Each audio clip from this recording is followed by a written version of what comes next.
This week on Royally Us, we break down the body language between Prince William and Prince Harry as they reunited at the unveiling of their mother, Princess Diana's statue. They both had their hand up right in front of their jacket. So what that is that synchronicity. And when you're connected with someone emotionally, you can see that synchronicity. Plus, we chatted with Princess Diana's close friend, Stuart Pearce, about his own thoughts on the statue. What's extraordinary is its stature. That's why I refer to the nature of its majesty. I think she'd probably say, I think my belt would be a little bit higher than that. Plus, the palace reveals that Kate Middleton is quarantining after recently being exposed to COVID-19. We've got that, plus so much more in today's Royally Us. Hello to our fellow royal lovers. Welcome back to Royally Us. I'm Joe Drake, here with the lovely Molly Mulshine. How's it going? Very good, Joe. Very placid week in royal news. It really was. But I mean, we obviously were waiting for that statue. And like we said last week, our show comes out on Wednesdays, as you all know. I hope you know. And so the unveiling of Princess Diana's statue was on a Thursday. So the timing for us was just a little odd. Yeah, and we were kind of convinced that it was going to be a little dramatic, and they really, they were above it. They kind of just kept their heads above the water. I think it was good. I thought it was handled so well. We'll get into it more in a second, but yeah, I think you're right. It was like they were in, they were out. There was no drama. They're like, Harry's back in the US. They were all smiles. I mean, they did it really well. There was nothing really dramatic to talk about. Yeah, not even any like off the record leaks or anything. Right. But you guys had a lot to talk about last week, so let's get into your comments. Lydia says Harry needs a conversion after falling for an evil witch. Like I said last week, Molly, as we noticed in the comments, there are not a lot of Meghan Markle fans that watch our show. Yeah, I mean, there's thoughtful critique, and then there's calling someone an evil witch. Well, that's what's interesting. And I know we've talked about it a lot, and you talk a lot with Christina before I came on board, but people have very strong opinions about Meghan. It's not just like, oh, I don't really like her. I mean, Lydia's calling her an evil witch. Yeah, I mean, I don't know about that one. I don't know about that one. Well, Aria Johnson says Harry shouldn't regret anything. So again, there is a lot of 50-50 going on with, are you team Harry and Meghan or are you team everyone else? Right. I mean, yeah, it seems like Harry's living the dream right now. You know, he's in Montecito. I wonder if he will regret it in the future when his kids aren't friends with their cousins. That's the only thing I always think about, because I grew up with my cousins and I'm like, oh, that just stinks to not have your cousins, you know? Yeah, actually, I haven't given that a thought yet, but that's a really good point. That what will these children now, what is there, 5 of them in total with amongst the two? Mm-hmm. That there will be, hopefully there won't be contention in that next generation, you know? I know. I think that's because of what their parents did or did not do. Right. I think hopefully everyone can be sort of mature enough to get past it, or too awkward to mention it, which would also work out pretty well. Right. But by that point, they'll, like, Charlotte will be older. Lilibet will be old. I'm sure they're going to have personalities of their own that people are going to be obsessed with. So anything that Kate or Meghan did or did not do will be old news. Right. And like, it's for the London Charlotte set to be like partying with the Lilibet LA set is just going to be like, that's going to be too good to resist. I hope. It's going to be so good. Well, yeah. Susan Logue said these two princes are intelligent men and they will honor and show the utmost respect to their mother and will not do anything to ruin the unveiling of the statue of Princess Diana. Susan is absolutely right. Mm-hmm. I think she wrote this right before it happened, and she was right. You know, one thing I think we were all certain of was this was in honor of their mother. It was focused on her and her legacy, and anything that's going on currently between them as siblings or as even members of the royal family was subpar to the focus of the event. Yeah, I think she hit it on the head, and you know, she was more optimistic than I was. I'll give her that. Hey, yes.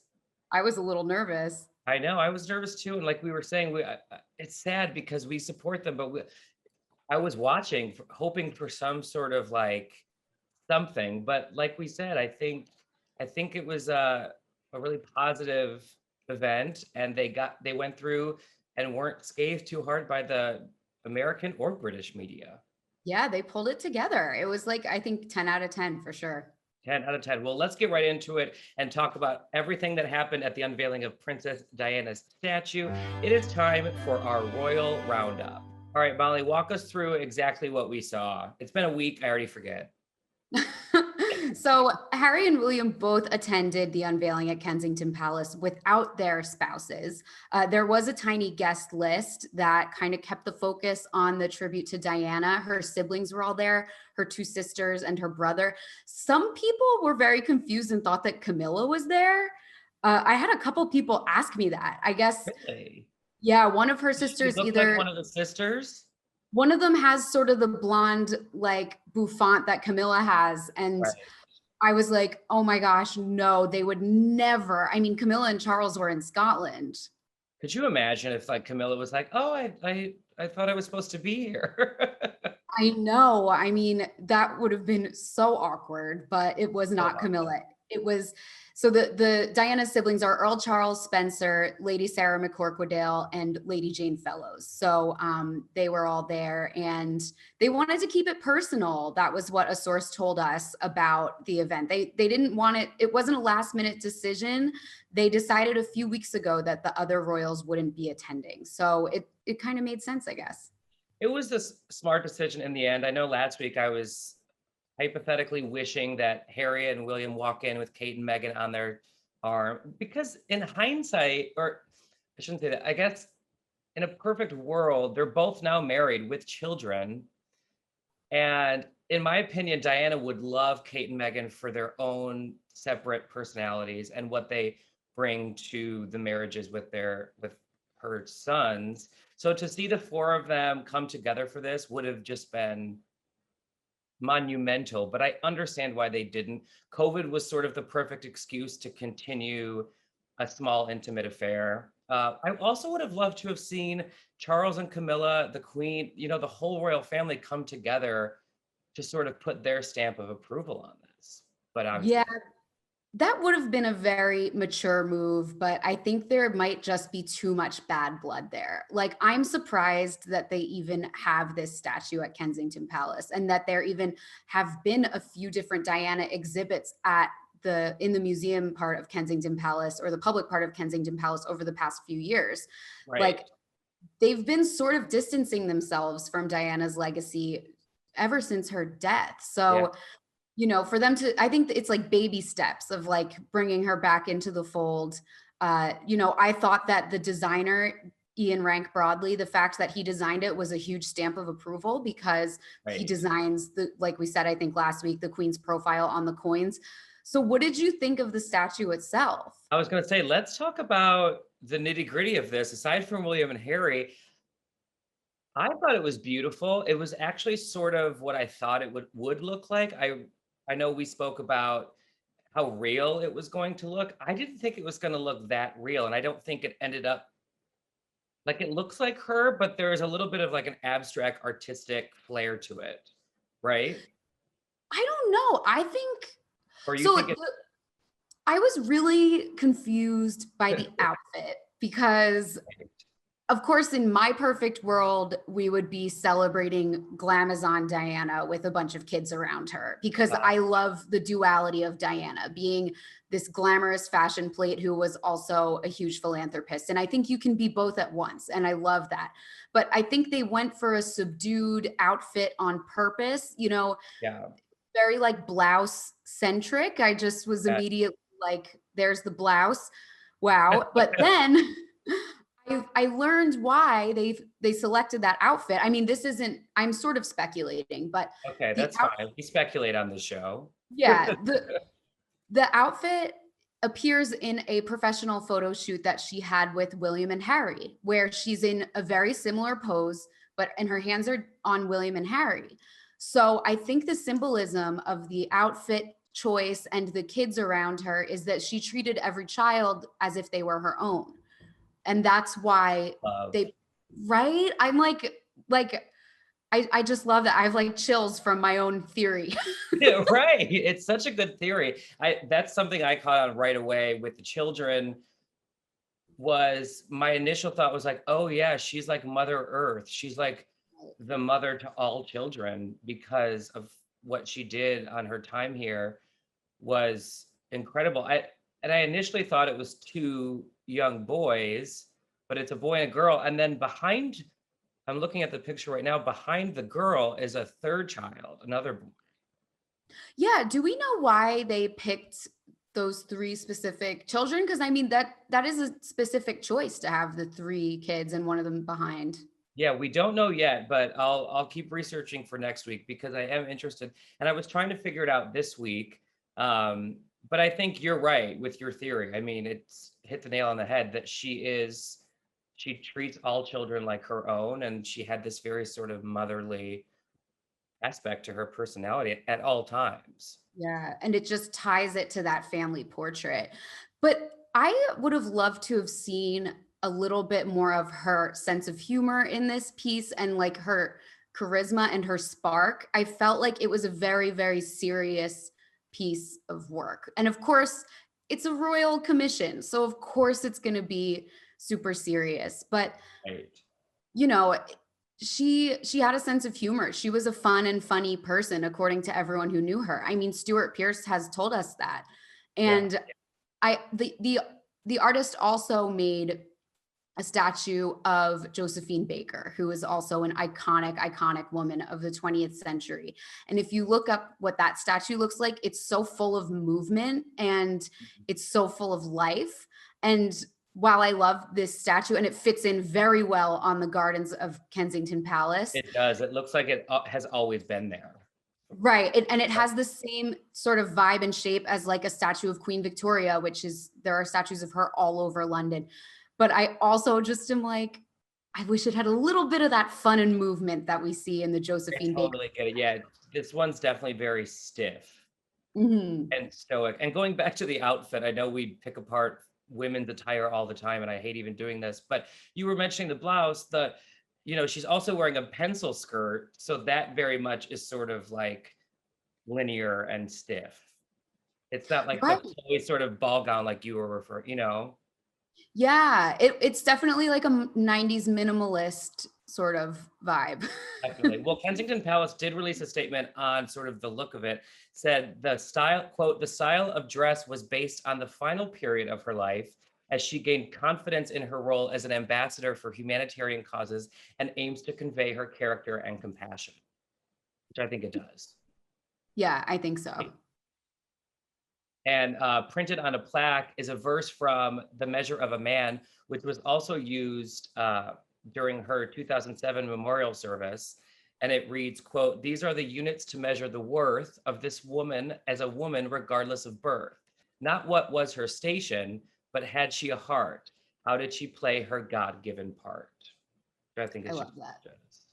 Yeah, it's really, and there's kind of a big emphasis on royal duty in those lines, how did she play her God-given part? That's, the royalists believe that royal roles are God-given, and she used hers to try to make the world a better place, especially later on in her life. So it's such an appropriate verse for that. Definitely. Well, stick around later in the episode, everyone. We talked to Princess Diana's close friend, Stuart Pearce. Again, we brought him back on the show to get his take on the statue, and you aren't going to want to miss what he had to say. It was pretty interesting. Kate Middleton is in quarantine because she was exposed to someone that tested positive for COVID-19, right, Molly? Yes. So she apparently came into contact with someone who tested positive later on. She's apparently not experiencing any symptoms, but the government guidelines in the UK are that you have to stay home if you come in contact with someone. So we've got an app here in the UK that tells you if you've come into contact with anybody, and it tells you to quarantine. So she's following all the rules according to Kensington Palace, and she actually had to miss out on a few different events. She's missing an appearance at St. Paul's Cathedral in London, and I think she is fully vaccinated, so she should be fine, but better safe than sorry. Definitely. And she was at Wimbledon. I think people are speculating that could have been where it happened. And she was alerted via one of her people And it seemed like she was whisked away pretty early because she didn't stay for her friend's match, which she normally would have. So people were thinking, oh, she was told then and had to go. And that's what I was thinking about is we have an app here in the United States too that does the same. And, I think your rules right now are a little bit stricter than what we're going through right now. But fortunately or unfortunately for someone like Kate Middleton, she has to set the example. Because if it came out that she was exposed to COVID-19 and didn't quarantine, like that's just a no-no for the royal family, right? Yeah, absolutely. And I mean, quarantining at a palace, not so bad. You know what? Take me home. I'll stay there for 10 days. Yeah. In regards to the statue unveiling, though, I mean, everyone was speculating that Kate would have been the surprise guest because she, of course, lives in the UK with her family, but she didn't go, right? Right. So apparently she was supporting him without physically being there, according to a source. She really wanted to attend, but the family as a whole decided it was best for the kids and her to stay home. And I'm just dying to know why. What do you think? I mean, my initial thought is Meghan and Lilibet and Archie couldn't be there. So to have William, Kate, and family all attend and Harry be there solo would have just been horrible optics. We're about to talk to a body language expert who broke everything down for us. I think the focus would have been on so many other things other than the two brothers. And I think they wanted it to be William, Harry, the statue, and like the siblings and a few other guests that no one really was looking at, right? Right. But also, on the other hand, having some cute little kids playing around is a really good buffer for any awkward family situation. Great point. And the children in the statue and the fact that they are Princess Diana's grandchildren, that's a good point. That they could have diffused any of the awkward tension if there were to be any, but it didn't appear that there was. Right. I mean, the only awkwardness, we'll get to it, but to me, the only awkwardness was the couple times that Harry went and looked up and smiled at William and he just sort of was tunnel vision, not in Right. Harry's direction. That was the only thing where I was like, oh, come on, just look at him. He's looking at you. Right. All right, let's get into the royalty because we have been waiting to spill all the tea on the body language between William and Harry. We were all anxiously awaiting to see what the statue would look like, but of course, we were all anxiously waiting to see the interaction between Prince William and Prince Harry. So please welcome to Spill the Royalty body language expert Blanca Cobb. Well, Blanca, thank you so much for joining us. We, of course, wanted to talk to a body language expert because of the unveiling of Princess Diana's statue. Everyone was looking at the body language between William and Harry. So we had to ask you on, what did you think when you first saw them? When I first saw them, what was interesting is when they turned the corner, they had a very similar appearance. So what I mean is they both had their hand up right in front of their jacket. So what that is that synchronicity. And when you're connected with someone emotionally, you can see that synchronicity. But that was really the only time that I saw it, because then during the rest of the clip that I saw, they were really more separated. They were still in the same space, but they were doing their own thing with very limited contact. Oh, that makes sense. And even when they were not going the same way, they sort of were smiling and laughing. Did that come across as natural to you? It came across as they were enjoying the company of the people they were talking to. They weren't talking to each other. There was one time when Harry actually was looking behind his brother's back at somebody who got his attention, and he's smiling, and that was a genuine smile. So he's engaging with somebody else. He wasn't engaging with his brother. So they were enjoying themselves with the other people. I did notice that. Do you think that based on their body language, did it look like they had talked to each other prior? Obviously, they were somewhere waiting to enter the sunken garden. Did it look like they had not a dispute, but maybe a serious conversation, or did it remain jovial and light?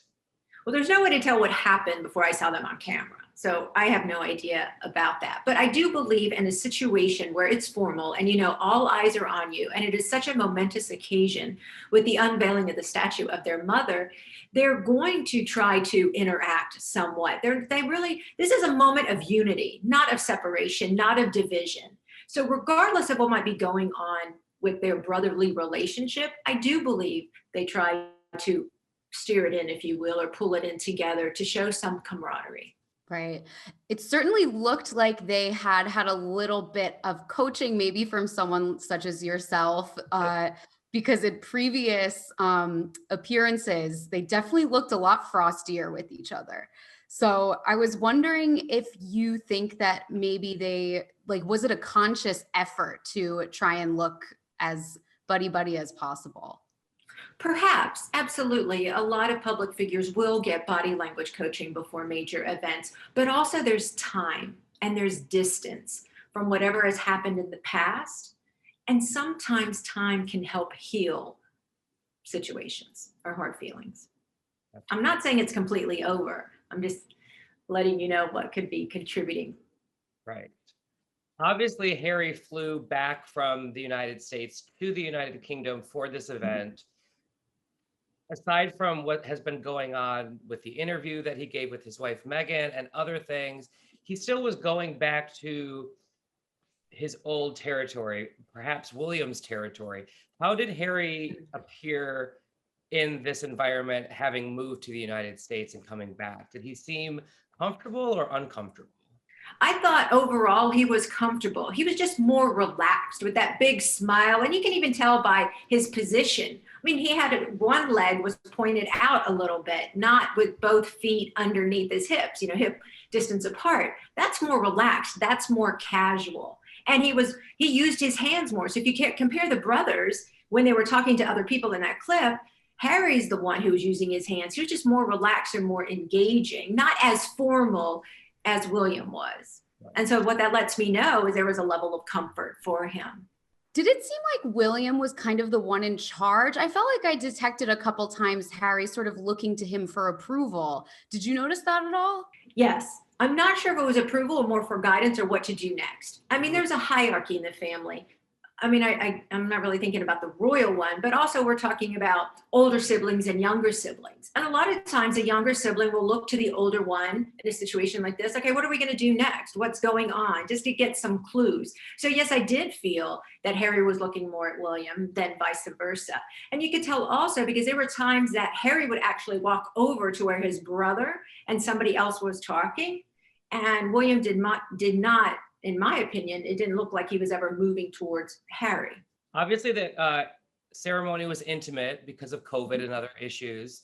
And it was also a very short ceremony. It was basically the unveiling of the statue, some light applause, some chatter, and then they were out. Do you think that that was meant to be in terms of us maybe wanting to observe them for too long? Like there wasn't enough to observe, so they were like, let's move them away quicker? It very well could be. I think that's a great hypothesis that you're bringing up. They know that everyone is watching and everyone is going to pick them apart, if you will. So the shorter amount of time that they're in public, the better. Was there anything that stuck out to you that you hadn't seen from either of them before, or anything unusual in the way that they were sort of carrying themselves? Again, if we're going back to Harry and William, so there was one time that Harry was on the right of his brother. And if you look at their feet, your feet can really tell you a lot that what someone is feeling in the moment. So when Harry would actually turn his feet to angle towards his brother didn't respond by turning towards Harry. And so what that indicates is he was more stoic. He was less engaging with his brother. In my opinion, Harry was trying to make attempts to engage with William. Do you think, in hindsight now, looking back at the footage of them all together and knowing what we know, that there could have been this rift, did it look like it was two brothers who are on the outs, or did it look like two brothers who are totally fine with each other? Great question. I think if you're looking at it, well, it's hard because we're talking about the royal family. So there's a certain royal protocol when you're out in public, right? In terms of how you express yourself and any type of emotion that you would show. So if we were to take that out of this equation, right, and just look at two siblings, we would expect with the unveiling of their mother, who they both loved tremendously, since passed, that there would be some type of emotion, that they would look to each other for some type of support, right? That's not anything that we saw. During the unveiling, Harry looked over to William.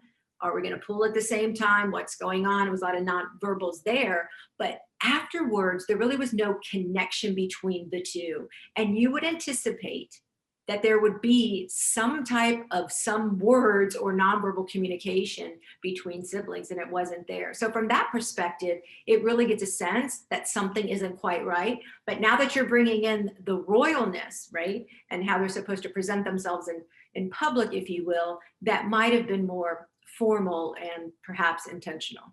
Right. As an American living in the UK, I have to ask you, do you see a lot of big differences between standard American body language and British body language? Oh, that is another fabulous question. And I'm not around too many British people, so I really can't come up with any examples right now, but there would be culturally, like particularly with hand gestures, if you will. There are going to be some hand gestures in the United States that we can do. Oh, I think one just came to mind, the peace sign. So depending on how you position your hand, it can mean something great in the US and not so much in Britain, right? So Really? yeah, we have to, yes.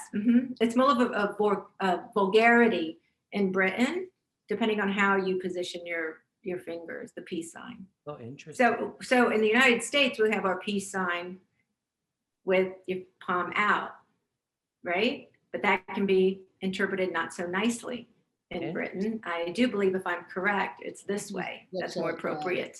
It's more appropriate. See, this is why people need body language coaching like yourself. You guys both, you spoke about how people may receive coaching, people that are in the public eye. What goes into that? This is a perception, because somebody's perception of you becomes their reality of you, whether it's true or not. Right. So how you carry yourself, how you use your voice, how you use your hands, how you're walking, because everything builds on each other. So if you come across very confident, but in the course of a conversation, then you start to deflate, if you will, then that's going to send the impression to somebody, ooh, something just happened.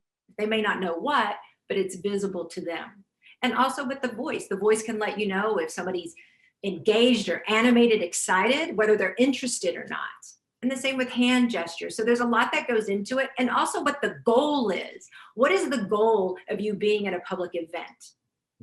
Is it, how do you want to come across? You want to come across authoritative? Do you want to come across friendly and warm? What is it? And when you find out what the goal is, and you can help people with their body language to show gestures that would represent what their goal is. That's interesting, because the first thing that sorry, Molly, to cut you off, but the first thing I noticed was the smiling, the laughing.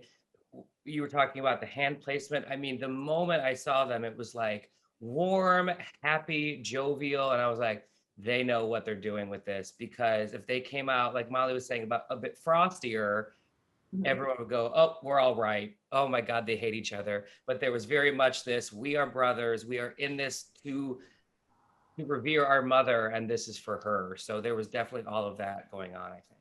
Yeah. Blanca, have you seen, there's sort of a cottage industry of like Meghan Markle body language analysis videos on YouTube, where people are convinced that her every micro expression is like evidence of a personality disorder. And I always look at these videos and I'm like, first of all, sometimes the camera catches you at a weird moment. And second of all, she's also an actor. So she is very aware of the way she comes across. So is it even worth trying to sort of comb through someone who is an actor, like their body language? Oh, sure. Just because you're an actor doesn't mean you're on every second of the day, because you're still human. You're still a person. You still have this fluctuation of emotions, and you still go through life. And as we all know, life isn't always sunshine and roses. Particularly candid shots and moments when people don't know that a camera's on them, that's the best time to really capture someone, because they're not paying attention to the surrounding, because they're in the present, they're in that moment. So that's where you're going to see more of their true self. So yes, it definitely is worth it. And then particularly when you can compare videos over time or still photography over time to see how it's the same or see how it's different and get patterns of changes, that's very enlightening as well. Makes sense. Well, thank you so much for coming on. I totally love this topic, and I find it so interesting because I think it's something that we all know innately in ourselves, but we're not necessarily experts. So we're, always have questions as to what things mean, what things don't mean, and all of that stuff. So I so appreciate your expertise. Please come join us anytime. I would love to. Thank you so much for having me today. It's my pleasure. I'm fascinated by people that are just experts in this field and can really hone in on what nonverbal communication really means. Right. And it makes me think so much more about my own cues and what I'm doing and my micro expressions, because, oh my gosh, it's just like, it's like, what am I doing all day? What are people thinking of me? Right, exactly. That's what I found. One of the more interesting things that Blanca said was, it's not necessarily like something about how we're being perceived. It might not be the truth, but what we're doing with our hands and our face and our body is all telling people other things, and that's how they're perceiving us. Right. And I think even some of those perceptions are subconscious. I think sometimes people don't even realize what they're taking in, but it's causing them to sort of augment their behavior as well. It's just very fascinating. Definitely. Well, all in all, I think my summary of it is, if there was a rift, there's not anymore. I can't be convinced anymore that these two are on the outs, because their body language was telling me that they're cool. I think I'm still team rift. I think, well, I think they're at a bit of a detente, because just the fact that there haven't really been any leaks, like I said at the beginning, like there haven't been any competing sort of briefings going on where it's like, this person thinks this, well, this person thinks this. It seems that things have cooled down in that way. So I think, yeah, we're probably inching towards a resolution. But I still think there's probably a little bit of awkwardness there. You could be right. I mean, I think obviously what happened with the interview, if I was William, I wouldn't be happy. Like, who would? But someone who agrees with me is Stuart Pierce. I had to chat with him, Molly. So last week I got him on Zoom really quick to talk about what he thought of the statue, and here's what he had to say. What did you think of Princess Diana's statue? Oh, you don't like it? I was surprised. Okay, I have been reading, and I have seen some mixed reactions, so tell me. I feel that the actual essence of it is really beautiful. Right. That there she is in all of her majesty, in a sort of, in a maturity and a seniority with the three children. I was just slightly surprised by the color of it, but then it was shown to me on a very quick video. I wasn't actually there because it was a private, very private ceremony. So I want to get closer to actually really study it. What did you feel? To be honest with you, I thought it was gorgeous. I didn't expect the children. I thought that was a lovely touch. And I didn't think it was going to look exactly like her. This is kind of what I envisioned in a way. I just want to drink it in much more fully. I thought it was a beautiful little ceremony, and I'm really glad to see the two boys being seen in that way. Yes. Because what did you think of them? They entered laughing, smiling together. Do you think that the optics of it were good for them? Oh, absolutely, unquestionably. Because it dispels any of the brouhaha over the fact that there's a rift, which, as you know, we've exchanged. I don't believe that there was a rift. There was a slight disagreement, but I mean, who doesn't disagree with his brother? Right. But it's been blown out of complete proportion. It's been overly dramatized. So the very fact that they were there looking so relaxed, really handsome. I mean, look at those tall, straight bodies wearing those blue suits, sexy, tight-fitting, but at the same time not too unconventional with their ties and their so forth. I thought they looked really good. I did too. What did you make of the intimate gathering you mentioned? The Queen wasn't there, Prince Charles wasn't there. Of course, Kate and Meghan were not in attendance. Did you think that was good? Well, it's very strange. We still live under the mantle of COVID restrictions. Right. And although they weren't masked, The point is that the protocols are still very severe.